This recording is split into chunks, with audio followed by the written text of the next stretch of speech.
Hello दोस्तों, आज का यह वीडियो क्लास 6 जो अभ्यास 7 का जो दक्षता अभ्यास 7 है उसका तीसरा प्रश्न से पढ़ेंगे हम लोग। क्योंकि इसके पिछले वीडियो में हम लोगों ने जो लाइव वीडियो चला था उसमें 7A और 7B को पढ़ लिया था 2 नंबर क्वेश्चन तक।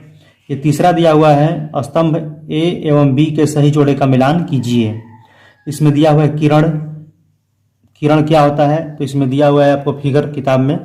तो किरण के आगे स्तंभ जो है आपका इस तरह से लिख देना है। किरण जो होता है ऐसा होता है, इसका नाम दिया हुआ है AB रख सकते हैं।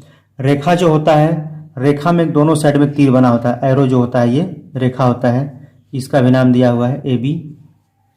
रेखाखंड क्या होता है, रेखाखंड ये होता है, इस प्रकार से केवल होता है रेखाखंड, इसमें तीर नहीं होता है। बंद आकृति यानी जो है ABA, बंद आकृति ये होता है। क्योंकि बंद आकृति बनाएंगे इसको हम लोग इस तरह से, तो इस तरह से ये बनेगा बंद आकृति, त्रिभुज टाइप का बनेगा ये बंद आकृति। तो अब देखिए 4 नंबर इसका क्वेश्चन है, इसका 4 नंबर देखते हैं क्वेश्चन। किसी तल पर स्थित एक रेखा में कितने बिंदु हो सकते हैं। जैसे कोई तल है हमारा, ये तल है जो, इस पर एक बिंदु स्थित है, नहीं, किसी तल पर स्थित एक रेखा में, ये तल है एक रेखा है स्थित यहाँ पे, इसमें कितने बिंदु हो सकते हैं। बिंदु तो यहाँ भी हो सकता है, यहाँ भी हो सकता है, यहाँ भी हो सकता है, यहाँ भी, यहाँ भी, तो यानी बिंदु असंख्य हो सकते हैं या अनंत बोल सकते हैं।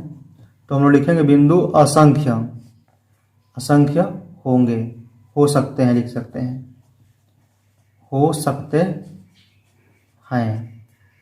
5 नंबर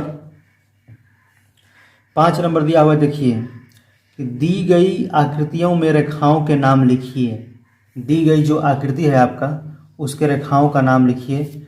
दोस्तों आप लोग जब भी इस वीडियो को देखिए तो जो आपका किताब है उसको सामने में रखिए, ताकि क्योंकि सब सवाल हम नहीं लिख रहे हैं, जो कि सवाल जो लिखा हुआ है इसको पढ़ रहे हैं, फिगर भी दिया हुआ है आपकी किताब में, उसी से बस इसका आंसर बता रहे हैं हम। देखिए दूसरा नंबर दिया हुआ है कि आकृति की उन रेखाओं के नाम लिखिए। आकृति की मतलब जो फिगर है, इनके उन रेखाओं के नाम लिखिए जो बिंदु A से होकर जाती है। तो बिंदु A हमारा यहाँ पे है, तो बिंदु A से कौन कौन रेखा जाती है, देखिए एक ये है, एक ये है। तो बिंदु A से रेखा जाती है जो, तो हम दूसरा लिखेंगे। पहले दिया पहला क्वेश्चन, इसमें दी गई आकृतियों में रेखाओं के नाम लिखिए। तो रेखा हमारा कौन है, एक ये, 2, 3, 4 वो रेखा है। तो इसमें लिखेंगे हम लोग पहला में रेखाओं के नाम, इस तरह से लिखेंगे कॉपी में अपना, रेखाओं के नाम। देखिए एक है ये के ई कामा कर देंगे, एक है जे पूरा नाम शुरू से अंत तक रेखा नाम ले रहे हैं। एक है L और I हो गया कामा। एक हो गया आपका FH। इस प्रकार से पहला क्वेश्चन हो गया ये 5 नंबर का।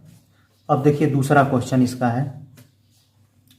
दूसरा नंबर दिया हुआ है कि आकृति की उन रेखाओं के नाम लिखिए जो बिंदु A से होकर जाती है।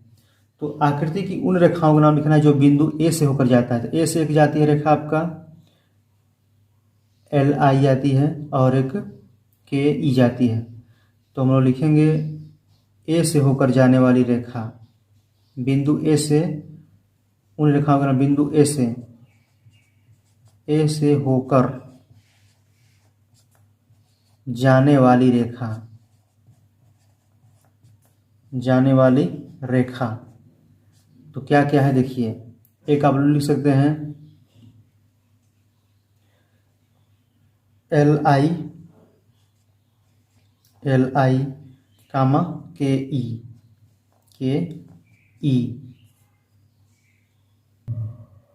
अब इसका तीसरा क्वेश्चन है। देखिए ये जो दूसरा नंबर है, पहला क्वेश्चन है दोस्तों, इसमें क्या होता है कि हम यहाँ से लिए हैं LI और आपकी किताब में लिया हुआ है AD से लिया हुआ है। उसमें कोई दिक्कत नहीं है, आप लोग यहाँ से भी लिख सकते हैं नाम रेखा का, क्योंकि ए से तो जा ही रही है यहाँ पे। तो इस प्रकार से ये नहीं कि आपका आंसर गलती दिया है तो सवाल गलती है, ऐसा कोई बात नहीं है। देखिए तीसरा नंबर है ये कि आकृति में बंद आकृति का नाम लिखिए। जो आपका ये आकृति है इसमें बंद आकृति का नाम लिखना है। तो ए डी, ये मतलब ए बी सी डी लिख सकते हैं आप लोग। तो ये बंद आकृति का नाम होगा आपका बंद आकृति, ए बी सी डी। तो आपका ये हो जाएगा, क्योंकि ये बंद यही होगा। चौथा इसका देखते हैं, इसका चौथा क्या है, देखिए इसका चौथा है कि आकृति के ए डी और जे कैसी आकृति है, खुली है या बंद है। तो आप लोग चेक कर सकते हैं यहाँ पे के ए डी जे, ये तो खुला हुआ है, निकल जाएगा जैसे। तो इसका लिख सकते हैं आप लोग खुली आकृति। खुली है कि बंद है, तो खुली आकृति है हमारा, खुली आकृति है चौथा। पांचवा नंबर देखिए इसका दिया हुआ है आकृति के ए एल खुली आकृति है या बंद है। के ए एल, तो के ए और एल, देखिए के ए एल ये भी तो खुला ही है, इधर मुंह खुला हुआ है इसका, तो ये भी क्या है, खुली आकृति। खुला मतलब खुली, इसमें दिया हुआ है खुली आकृति। पूछा है कि आकृति खुली है या बंद है, तो हम लोग को बस वही लिखना है। अब अगला 6 नंबर देखते हैं इसका।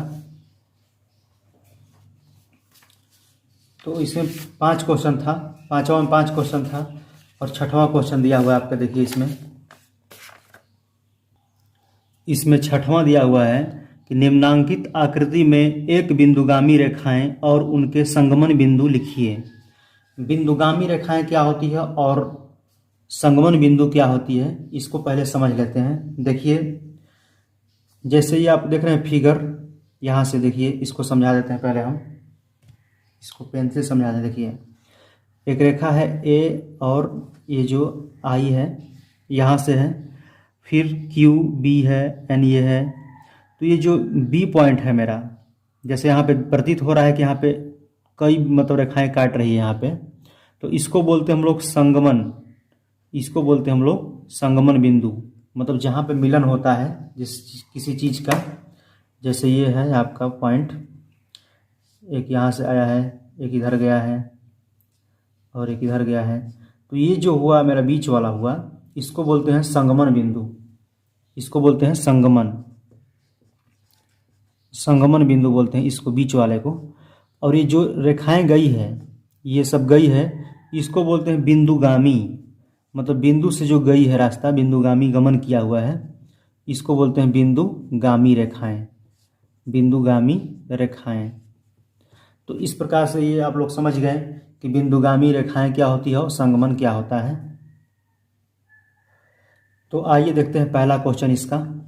पहला दिया हुआ है कि पार्श्व आकृति में एक बिंदुगामी रेखाएं और उनके संगमन बिंदु लिखिए। एक पार्श्व आकृति में एक बिंदुगामी रेखाएं और उनके संगमन बिंदु लिखिए। तो ये हो गया ए आपका संगमन बिंदु, ए लिख दिया हम यहाँ पे।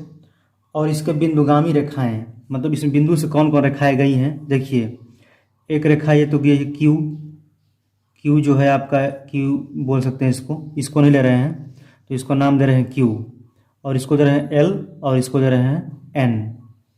ए से कौन कौन रेखाएं गई है, तो इसको लिख सकते हैं हम लोग बिंदुगामी रेखाएं, यहाँ पे लिखेंगे बिंदुगामी, बिंदुगामी रेखाएं इस प्रकार से ही। तो आप लोग लिख सकते हैं कौन कौन है, एक एन है कामा, एक ये रेखा है ए से गई है एल, तो एल कर देंगे, और एक यहाँ से एन है, ये एन हो गया, क्यू हो गया, एक क्यू। तो रेखा में आप लोग यहाँ से यहाँ भी नाम दे सकते हैं, क्योंकि ये सी काटा हुआ है तो सी नहीं माना जाएगा, इसमें कटान बिंदु है यहाँ पे। तो इस रेखा को एन नाम दिया गया है, इस रेखा को एल नाम दिया गया है, और इस रेखा को क्यू नाम दिया गया है, क्यू। तो हम लोग इसको इस तरह से लिख दिए यहाँ पे। दूसरा नंबर देखिए, पहला को देख सकते हैं आप लोग, बिंदुगामी रेखाएं, ये होगा NLQ। दूसरा है, नहीं इसमें पहला में और देख सकते हैं ना, देखिए ये तो ए संगमन बिंदु का हुआ। एक बी संगमन बिंदु के बारे में लिखते हैं हम लोग। बी को लिखेंगे संगमन बिंदु, बी संगमन बिंदु हो गया आपका। अब इसका बिंदुगामी रेखाएं कौन कौन सी होगा, देखिए बिंदुगामी रेखाएं कौन कौन सी होंगी। तो देखिए यहाँ से कौन कौन सी रेखाएं गई है। एक तो ये Q हो जाएगा, Q गया है, एक M गया है, एक P गई है, एक T गई है। तो कुछ लोग सोचेंगे कि आप लोग यहाँ से नाम क्यों नहीं ले रहे हैं, क्योंकि जो रेखा का यहाँ पे जो लास्ट छोर खत्म हुआ है, यहाँ पे नाम जो दिया है उसको नाम को हम लोग ले रहे हैं। तो इसमें देखिए एक बिंदु से एक Q लिख देंगे, बिंदुगामी रेखा Q हो गया, और एक M गया है, यहाँ से गमन बिंदु किया है M, Q M, फिगर दिखाई दे रहा है आपको, Q M हो गया, और एक P हो गया, और एक T हो गया। इस प्रकार से ये छठवां का पहला क्वेश्चन अभी कंप्लीट हुआ है।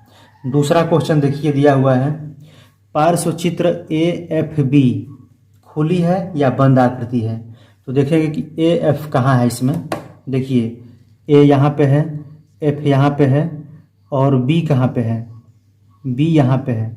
तो AFB, तो आप लोग चेक कर सकते हैं ये बंद आकृति है। ये यहाँ से लेके यहाँ तक, यानी ये जो बीच वाला है। तो हम लोग लिखेंगे, देखिए यहाँ पे कैसे लिखेंगे, दूसरा लिखेंगे। दूसरा मतलब कि AFB बंद आकृति है,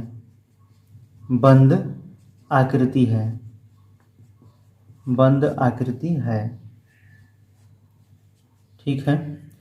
तीसरा नंबर देखिए, तीसरा दिया हुआ है, पार्श्व चित्र FDD, जो D डैश दिया हुआ है, P कैसा क्षेत्र है और यह खुली है आकृति या बंद है। तो आप लोग देख सकते हैं F है और D है और D डैश है ये, और ये P है। तो ये कैसा क्षेत्र, मतलब ये खुला है ये, तो क्योंकि बंद नहीं हो रहा है, ये यहाँ से लेकर यहाँ से आया और यहाँ पे ये फांका दिख रहा है, यहाँ पे ये खुला है, तो यानी कि ये खुला आकृति है। तो आप लोग लिख सकते हैं खुला आकृति, या आप लोग इसको ऐसे भी लिख सकते हैं D डैश और P खुली आकृति है, तो खुली लिख देंगे, खुली आकृति है। इस प्रकार से ये जो आपका 7 नंबर था ज्यामितीय अवधारणाएं, ये चैप्टर कंप्लीट हो चुका है। आगे के नेक्स्ट वीडियो में हम लोग इसका जो अगला चैप्टर है उसको कवर करेंगे। लेकिन आप लोग देखिए इस प्रकार से हमने इसको लिखा है। तो आपको जब भी ये क्वेश्चन परीक्षा में देगा तो ये फिगर बना के जरूर देगा, ये जरूरी नहीं है कि ये नाम जो दिया हुआ है यही नाम दे, नाम कुछ दूसरा भी दे सकता है। आप लोगों को कॉन्सेप्ट क्लियर रहना चाहिए कि बिंदुगामी रेखाएं क्या होती है और संगमन बिंदु क्या होता है। इस प्रकार से कुछ भी नाम दे आप लोग आसान से निकाल सकते हैं। तो इस प्रकार से ये हमने बताया आपको। लेकिन आप लोगों को एक काम करना है कि जो आपके किताब में दिया हो रहता है कि इस इकाई में हमने सीखा, तो इसको ध्यान से पढ़ लेना है एक बार अच्छा से, क्योंकि ये जो दिया रहता है हर चैप्टर के लास्ट में, ये बहुत मोस्ट इम्पॉर्टेंट बातें दी रहती है सब, क्योंकि इसमें से भी 1 नंबर का क्वेश्चन परीक्षा में पूछ सकता है। कभी कभी ये नहीं कि केवल 6 में ही पूछेगा, आप लोग आगे जा कर के भर्ती एग्जाम का परीक्षा करेंगे, तैयारी करेंगे, उसमें भी दे सकता है। ये इस तरह से जो दिया हुआ है आपको दिया है कि दो बिंदुओं से होकर अनंत समतल खींचे जा सकते हैं। जब दो बिंदु तो समतल कितना खींचा जा सकता है, तो समतल तो अनेक हो सकता है, रेखा बोलेगा तो रेखा एक हो जाएगा। तो इस प्रकार से ये हुआ है। Okay, thank you.